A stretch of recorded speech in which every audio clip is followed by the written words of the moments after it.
Si aujourd'hui tu as un fast-food, un restaurant et que tu souhaites créer tes documents grâce à l'intelligence artificielle, ça peut être ChatGPT, Claude, Canva, c'est possible. L'un des problèmes majeurs qui se pose, c'est que au moment de l'impression, j'ai un client qui a fait ça dernièrement, il fait sa maquette sur un outil d'intelligence artificielle comme ChatGPT, lui en l'occurrence il l'a fait sur ChatGPT. Ensuite, il va chercher un imprimant en ligne pour essayer de réduire un petit peu le tarif, donc il va essayer de gratter sur les deux bords, c'est-à-dire sur la prestation du graphiste et sur la prestation du graphiste quand il vend aussi de l'impression. Il fait sa maquette, il trouve un imprimeur. Le problème qui va se poser, c'est que quand on fait ces maquettes-là, par exemple, quand on dit à ChatGPT, fais-moi un format A5 pour l'impression, le problème qui va se poser, c'est que quand on va charger le document sur le site de l'imprimeur, il ne va pas l'accepter pour les sites qui ont des outils de vérification. Pour ceux qui n'ont pas d'outils de vérification, c'est très très compliqué. En fait, c'est qui tout double, c'est la roulette russe parce que tu vas recevoir ton document avec peut-être un liseré blanc. Au niveau de la découpe, c'est pas top. Et parfois aussi, ChatGPT, je vous le dis par expérience, ChatGPT, en fait, il va placer les éléments, il va les rapprocher du bord. Donc, ce qui fait que quand il va y avoir une coupe, forcément l'imprimeur il va couper. Ils le font pas manuellement, ce sont des machines qui s'occupent de ça.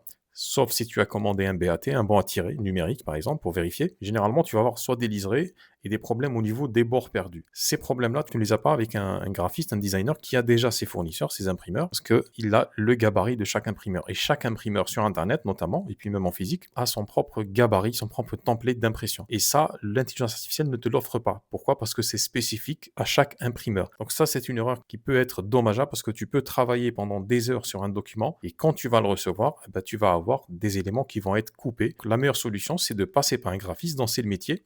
C'est pas forcément très cher parce que les gens pensent faire des économies. C'est pas excessivement cher. C'est surtout qui va te faire gagner beaucoup d'argent en ne faisant pas cette erreur-là. Donc si aujourd'hui tu as un fast-food, un restaurant halal et que tu veux créer ces documents, tu m'envoies un petit message, on en parle, on voit un petit peu ton projet. Je pourrais te conseiller comme un être humain pourrait le faire et non pas comme une IA.